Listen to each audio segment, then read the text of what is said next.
Pak më parë thatë që edhe Shqipëria mund të luajë një rol shumë të rëndësishëm. Qëndrimi i presidentit Begaj për sa i përket luftës Iran-Izrael. Pati një deklaratë ku bëri një thirrje edhe për te veshjes së presidentit, shumë njerëzore. Si e konsideron, si e vlerëson, mund ketë edhe kjo një peshë të madhe për të tërhequr palët? Po, e pranoj me shumë sinqeritet të pyetjet tuaja, domethënë, e ke shumë serioze dhe për të arsye s'po e përgjigjem. Po qëndrimi që po mban përgjigjen e ka dhënë opinionet për opinionin publik në rrjet. Çfarë qëndrimi ne duhet bëjmë, presidenti duhet i bëjë, është komandi i forcave të armatosura, duhet krijojë jetoj. E t'i kthehemi problemeve, se filloi një garë e madhe para shumë vitesh, ato 4.000 pronat ushtrisë të lëshoheshin kështu. Edhe kemi katandicur kërkoshin një thel, kemi pasur pothuaj 20.000 oficerë, vetëm oficerë. Prodhonim 400 oficerë në vit.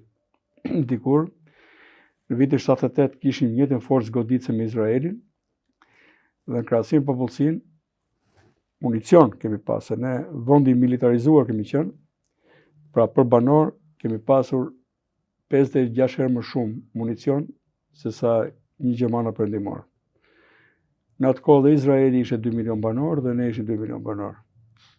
Sot ne jemi de facto pa ushtri. Kështu që kur të kërcënosh dhe të flasësh për vende të tjera në konflikte ushtarake, kujtohu që je komandant pa ushtar dhe jepi mirësim vetes, mos e fol fare pas. Megjithatë këto janë degrata politike që ne i bashkohemi vokacionit europian. Ne e kemi përcaktuar veten, jemi me ikon në Europë, bile po hymë në Europë. Politikat e jashtme do të jenë të unifikuara me Europën nesër. Kështu që ja lëm Borrelit dhe tjerëve që janë komisionerë të politikave të jashtme. Ju e preket pak sa tërthorëzi, dohet të kaloj pak te pozicioni që mban SBA-ja, Rusia dhe Kina në këtë luftë, Izrael-Iran. Deklaratat e Trumpit, ndoshta e fundit ishte mbrëm që tha që për 2 javë do të vendoset. Shkurtimisht shoh që SBA-ja ka tërhequr trupat e saj nga disa baza rreth qark Iranit, pra për të larguar goditjes, pra mendon që si do vi goditja e Iranit, mbas goditjes së SBA-s, pra po mendon që të sigurojë të krijojë një korridor atje, kordon sanitar për vete, besoj do godasin nga ajo baza që kanë në Oqeanin Indian edhe më tej, mbasi nga Kipër. Është Diego Garcia, e ka përdorur edhe në luftën e Afganistanit, edhe në goditjet që ka bërë pasere në Pakistan, kur ka bërë goditje. Në Irak, po. Besoj që do të kemi një ndërhyrje të SBA-s. Do të futet SBA-ja? Unë besoj që po. Po Rusia, nuk do vonoj shumë. Rusia dhe Kina, tani, se këtu po fut SBA-ja mund... Nuk e di, do futet Kina apo jo. Ju prek interesat ekonomike Kinës, po dhe jo. Çdo e shohim me 2 plane. Rusia është e kënaqur, besoj, kur ka filluar ky konflikt para 2 vjetësh, se energjitë e botës po shkojnë këtu tani dhe jo më në konfliktin me Ukrainën, që ka ngjerur pak një.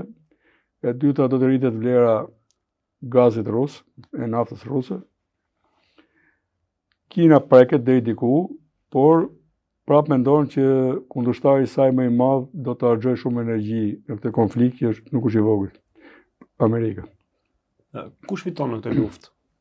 Për sa i përket se ju dolet edhe kjo tek pjesa e ekonomisë. Rusia fuqizohet në këtë luftë, intereson në këtë pjesë. Dhe çfarë do ndodhi në mbar globin, qoftë edhe për ne shqiptarët? Çfarë do ndodhi tani me shimet? Nga lufta nuk ka të fituar. Nga lufta nuk ka të fituar. Mbase janë procese tjera ato politike që e trajtojnë që çdo e keq ka një të mirë, mund të ketë disa ripastrime të shoqërisë etj etj, se krijon mundësinë për të bërë edhe lëvizje të thella, reforma të thella etj, që s'mund t'i bëjnë kopaqe. Por në plan parë nga lufta nuk ka të fituar. Prandaj themi e para është fjala, kur nuk zëvën fjala, problemesh. Tani, kur humbin jetë njerëzit, s'mund themi që ka fitim. Kështu që unë nuk e mbështes. Ata duhet ulen, se edhe kur të hynë luftë, do ta zgjidhin me negocim fund. Më mirë ta zgjidhin fillim. Do fitojnë pasaj qarqet ushtarake, ata që prodhojnë armët kuptohet. Por përgjithsisht nga lufta nuk ka të fituar.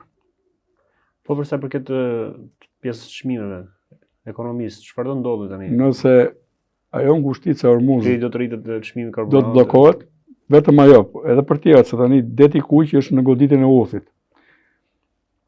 Ngushtica e Hormuzit është 50 kilometra, po ka një veçori që anijet e mëdha kalojnë vetëm në një rrip për 3 kilometra gjys. Aty ka thellësinë e duhur pra. Është i cekët aty në përgjithsisht. Dhe ajo mund kontrollohet, me artilleri, me dron, me skafe, të vogla që janë kamikaz. Kështu që po mbyll ajo, i kanë me telekomand, i kanë të skafe, si predh që lundron. Po mbyll ajo ngushticë, për rreth 20% të naftës botërore, tregon që do rriten çmimet. Po kështu do bjerë edhe për ne do ndikojë. Patjetër. Trafiku ajror do uli fitimet, turizmi po. Është një rrugë që nuk është janë vetëm mallrat aty, po Kina po mundohesh deri tani të ringjallë të rrugën e famshme të Mëndafshit. Pra të vinin mallrat jo vetëm anë të detit, por edhe anë të tokës.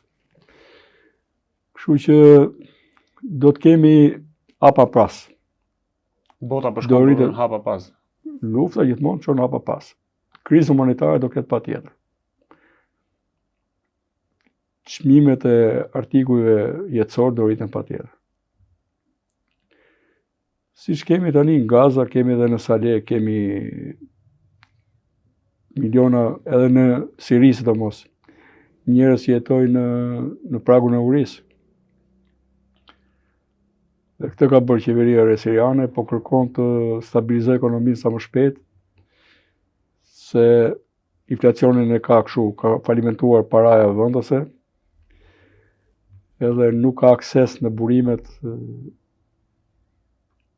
toksore, se i ka në Verilindi, i ka kufi në zonën kurde dhe në kufi me Irakun. Ato zona janë kontrolluar nga vetë kurdët, edhe ka ushtrim, është rasti rrallë që ka falimentuar, ka mbi 500 avion akoma, ka mbi 4000 tanke, po s'është gjendë e kontrolloj territori. Dhe po kërkon stabilitet, domethënë. Për të arsye ka gjetur gjuhën dhe me perëndime. Se është tërhequr nga pozicionet që ka pasur përpara Asadi. Si avamposti i Iranit në atë zonë, edhe si destabilizues i Izraelit.